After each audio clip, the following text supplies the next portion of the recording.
All right, guys, still here in Bali in Sanur for a few more days before heading back to the US. But guys, I want to talk to you about something today, something very, very real. You know what's truly terrifying for most men? What most men fear? And no, I'm not talking about dying. That really is not something to fear. It comes for all of us sooner or later, right? We're all going to die. I think we know this. But what most men are actually afraid of is waking up one day and realizing that they've never actually lived. And for a lot of men, this moment's going to hit somewhere around 40 or 50. Guys, don't be binary. Could come a little earlier, could come a little later. But generally, it's around 40 or 50. And not because 40 or 50 is old. Hell, 50 really isn't old anymore, guys. At least that's what I keep telling myself at nearly 53. And this is sort of the terrifying part, right, guys? When a man looks around and then he realizes this is it, this job, this marriage, this body, this bank account, this life.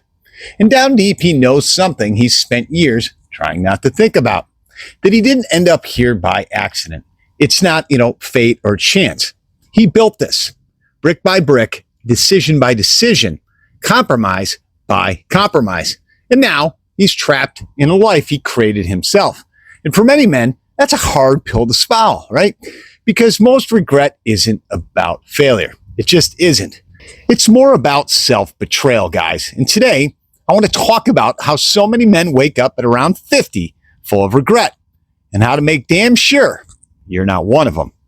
Look, most people think regret comes from making mistakes. I don't think that's true. I really, really don't. Most men can make peace with their mistakes. Mistakes happen, right? To all of us. You took the risk. You started the business. You chased the dream. You asked that girl out. Maybe it worked. Maybe it didn't.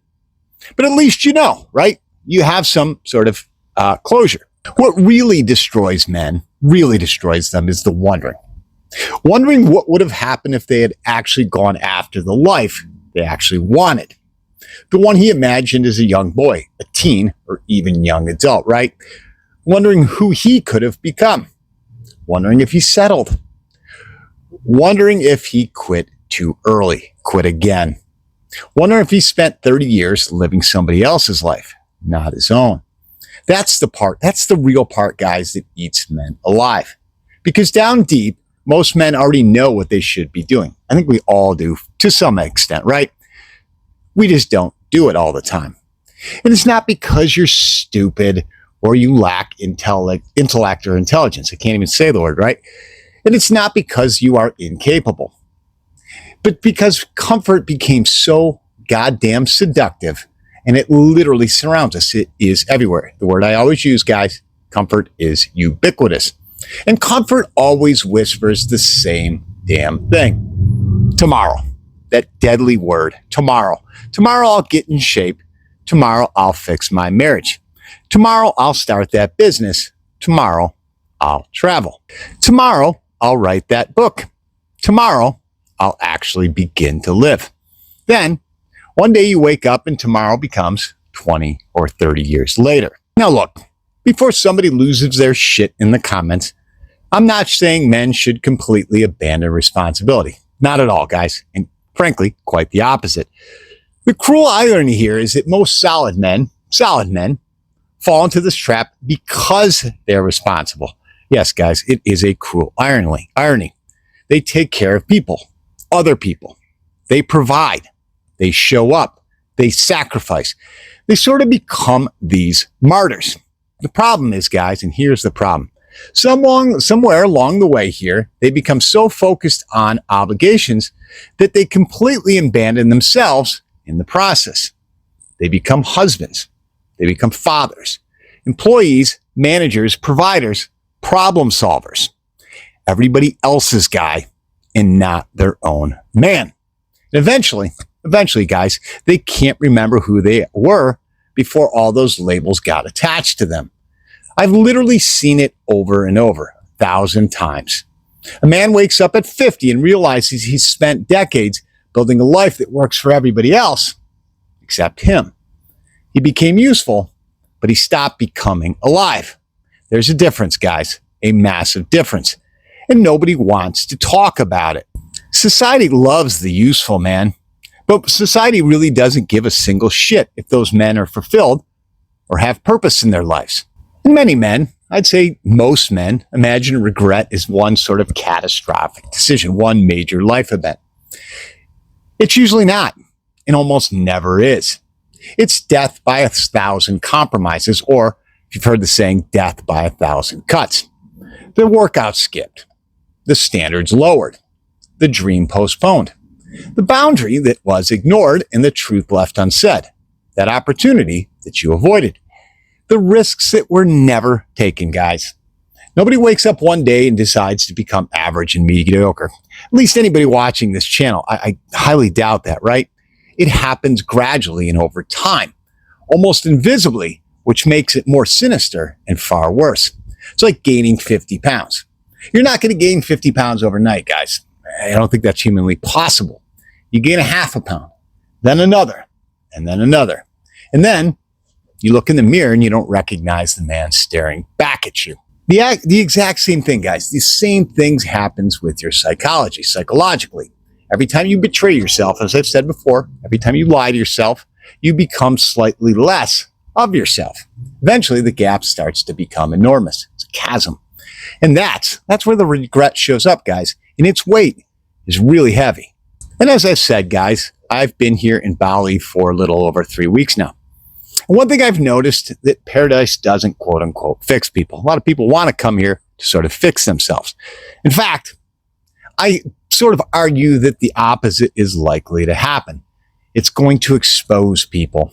You're going to see two different, completely different types of men here. One group is sort of training, working, building, creating, reading, writing, adventuring, networking. You get what I mean, guys. Guys going places, guys working on themselves, sort of using this amazing environment as fuel.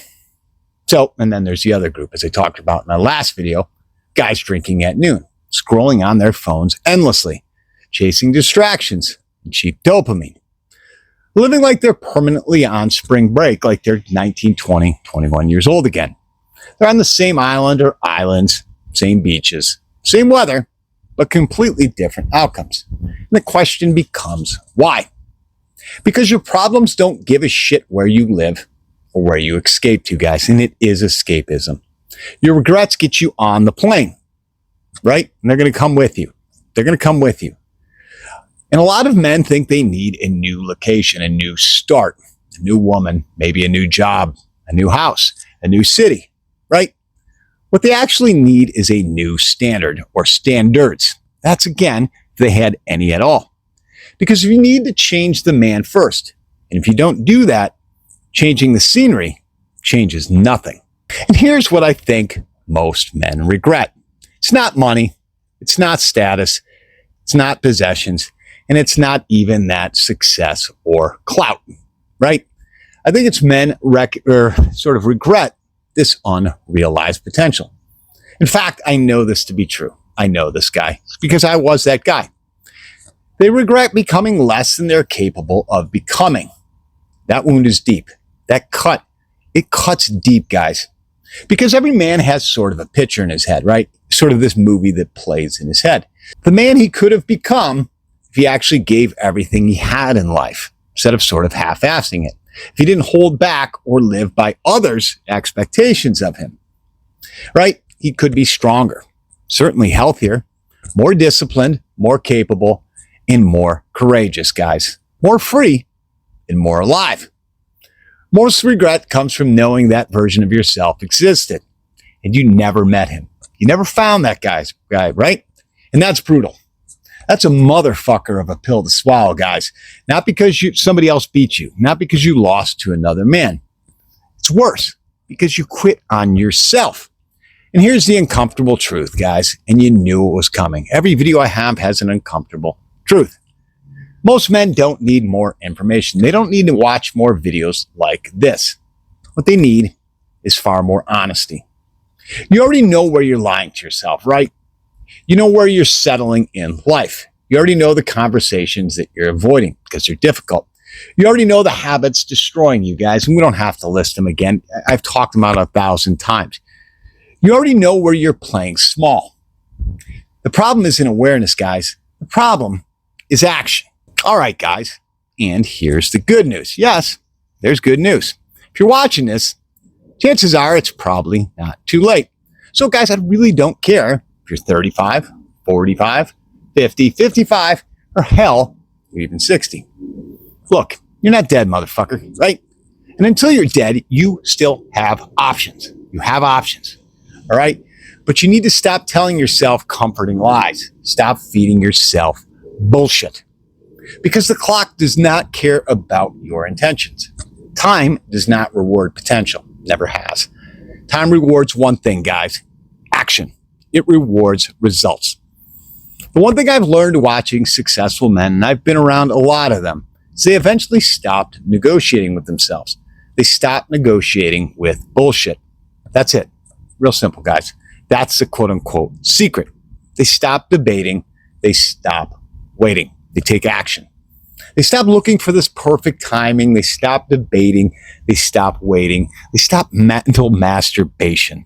They stop looking for this perfect time. Like I said, guys, they make a fucking decision. Then they move. Most men stay stuck because they keep having these conversations with themselves that should have ended years ago. Let's face it, guys. I did this 1,000 times. I just kept talking to myself. Bullshit. You know what to do. I knew what to do. You just haven't done it yet. Now's the time to start doing it. Look, guys, one day you're going to wake up. It'll be 10 years from now, maybe 20, hell, maybe even 30. And that day is coming whether you like it or not, guys. It doesn't really matter. The only question that matters is, who is the man that's going to be staring back at you in that mirror? Will it be a man still full of excuses, a man full of this sort of glory days stories when he was, the quarterback in high school? Will it be a man wondering what could have been? Or a man who actually found out? Because that's the real difference, guys. The men who wake up at 50 full of regret, right? These guys, they aren't usually the men who failed. They're the men who never really tried. They never put the effort in. And that's worse, guys, because that's what creates regret. The men who spent decades postponing their own life and who kept choosing comfort over possibility and growth. The men who convinced themselves that there would always be more time. Our greatest resource, guys, said that 1,000 times. And maybe there will be. Maybe there still is time for you. Maybe there won't be, guys. But one thing is certain. One thing is certain. The cost of reclaiming your life is high. The cost of not reclaiming it, that's the rest of your life. And that's a price, guys, that I refuse to pay. Guys, look, this is a tough one. It's going to take a hard look in the mirror here. This video, it's calling you out a little bit. But I think, if you're in this situation, take a look in the mirror, assess your life, and see where you're sort of, leaving potential on the table. Guys, I appreciate each and every one of you. The guys have stuck with me, still here at this part of the video. Do me a favor, if you're not a subscriber, smash that subscribe button, the like button, drop the comments. Guys, comments is where I know, where you guys are at, the feedback. Maybe I can help you guys out. So comments are critical. Please drop the comments, pass this on to somebody that could use this, guys. And as always, remember, live deliberately.